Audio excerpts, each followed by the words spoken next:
दिल्ली विधानसभा निवडणुकीत आम आदमी पार्टीला जोरदार झटका बसला। भाजपने आपला सत्तेतून बेदखल करत 27 वर्षांनंतर दिल्लीच्या सत्तेत वापसी केली। या निवडणुकीत आम आदमी पक्षाला फक्त 22 आमदार हे निवडून आणता आले, तर भाजपने 48 जागा जिंकत बहुमत मिळवलं। या पराभवानंतर मात्र आता आम आदमी पार्टीचा राष्ट्रीय दर्जा राहणार की नाही असा प्रश्न उपस्थित केला जातोय। निवडणूक आयोगाने एप्रिल 2023 मध्ये आम आदमी पार्टीला राष्ट्रीय पक्षाचा दर्जा दिला। याच वेळी मात्र तृणमूल काँग्रेस, राष्ट्रवादी काँग्रेस पार्टी आणि भारतीय कम्युनिस्ट या 3 पक्षांचा राष्ट्रीय दर्जा हा काढून घेण्यात आला होता।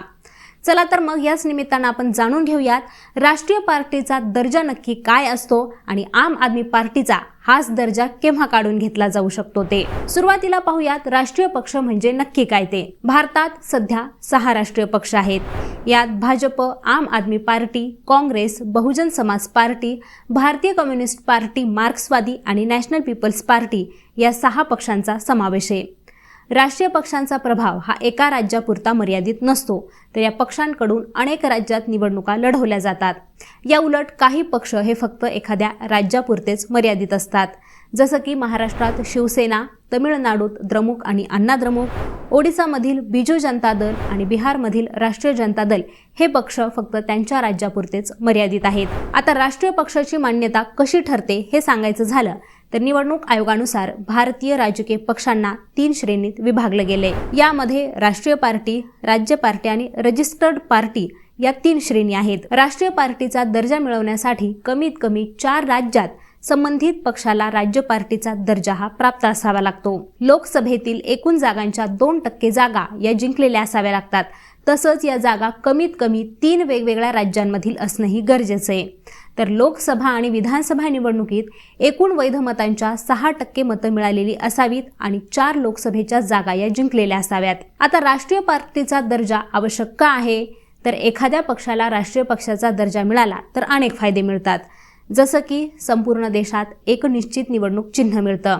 उमेदवारी अर्ज भरताना फक्त एकच प्रस्तावकाची गरज असते। निवडणूक आयोगाकडून मतदार याद्या या 2 वेळेस मोफत मिळतात। शिवाय लोकसभा आणि विधानसभा निवडणुकीत 40 स्टार प्रचारक नियुक्त केले जाऊ शकतात, तर सामान्य रजिस्टर्ड पक्षासाठी ही संख्या 20 इतकीच मर्यादित आहे। दूरदर्शन आणि ऑल इंडिया रेडिओवर मोफत प्रसारणाचा अधिकार मिळतो। शिवाय पक्षाच्या राष्ट्रीय अध्यक्षाला सरकारी बंगला आणि दिल्लीत कार्यालय सुद्धा उपलब्ध करून दिलं जातं। आता आम आदमी पक्ष हा राष्ट्रीय पक्ष कसा बनलाय, तर निवडणूक आयोगाच्या आधी सांगितलेल्या सगळ्या अटी हळूहळू आम आदमी पार्टीनं पूर्ण केल्या। 2013 आणि 2015 मध्ये दिल्लीत आपची सत्ता आली। त्यानंतर 2022 मध्ये पंजाब राज्यातही आम आदमी पार्टीनं सरकार स्थापन केलं। 2022 मध्ये गोवा विधानसभा निवडणुकीत या पक्षाला एकूण 6.77% मतं मिळाली, तर गुजरात विधानसभा निवडणुकीत 13% मतं मिळाली। त्यानंतर 4 राज्यांमध्ये राज्य पार्टीचा दर्जा मिळाल्यानं 2023 मध्ये आम आदमी पार्टीला राष्ट्रीय पार्टी म्हणून घोषित करण्यात आलं। परंतु आता असं असतानाही आम आदमी पार्टीचा राष्ट्रीय दर्जा संपणार असं का बोललं जाते, तर दिल्ली विधानसभा निवडणुकीत आम आदमी पक्षाचा पराभव झालाय, तरीही आप हा राष्ट्रीय पक्ष म्हणून कायम राहणार आहे। या पक्षाला निवडणुकीत जवळपास 43% मतं मिळाली आहेत। तसंच पक्षानं 22 जागाही जिंकल्यात। राज्य पार्टीचा दर्जा टिकवण्यासाठी फक्त 2 जागांचीच आवश्यकता होती। यापेक्षा आपल्या मिळालेल्या जागा या कितीतरी पटीने जास्त आहेत। शिवाय नुकत्याच झालेल्या लोकसभा निवडणुकीत या पक्षाला 3 जागा मिळाल्यात।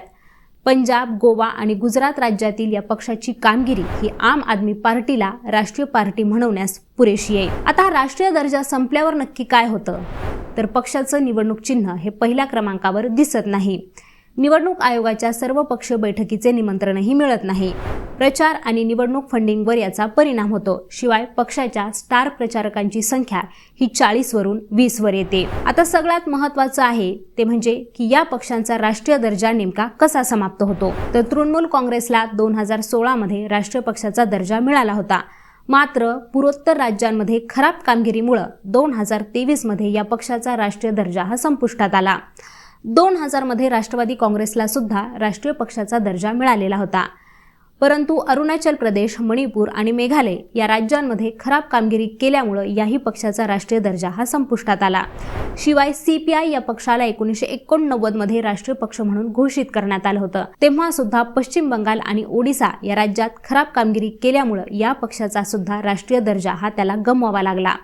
आता आगामी काळात पंजाब, गुजरात आणि गोवा या राज्यात पक्षाची कामगिरी खराब राहिली तर राष्ट्रीय दर्जा आपचा धोक्यात येऊ शकतो। आता आम आदमी पार्टीला दिल्लीत पराभव स्वीकारावा लागला असला तरीही पक्षाचा राष्ट्रीय दर्जा मात्र सध्या सुरक्षित आहे आणि याचाच आढावा निवडणूक आयोगाकडून सातत्याने घेतला जात असतो। आता मंडळी, ही माहिती तुम्हाला कशी वाटली ते आम्हाला कॉमेंट करून नक्की सांगा। याबद्दलच्या तुमच्या असणाऱ्या प्रतिक्रियाही आम्हाला कॉमेंट करून सांगा आणि पाहत रहा लेट्स अप मराठी।